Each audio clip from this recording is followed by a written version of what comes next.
নমস্কার বন্ধুরা, আমরা সন্ধ্যার সময় দুইজনে বাইরে গেলাম লঙ্গাই ঝানপুরের ঠিক মুখে হনুমান পূজা হওয়ার ওইখানে গেলাম।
খুব সুন্দর সময়ে গেলাম, ঠিক ওই সময়টাই শান্তির জল দেওয়া হইলো, প্রসাদ দেওয়া হইলো।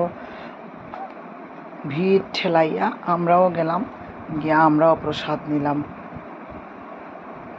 ভালো লাগে আসলে, কোনো আনন্দ উৎসবে যেতে সত্যিই খুব ভালো লাগে। আর একটা জিনিস দেখো, ওই যে প্যান্ডেল, এটাতে তারা প্রসাদ খাওয়া নিও, আমরা প্রসাদ খাইছি না, লাড্ডু হাতে নিয়ে আমরা আই গেছি।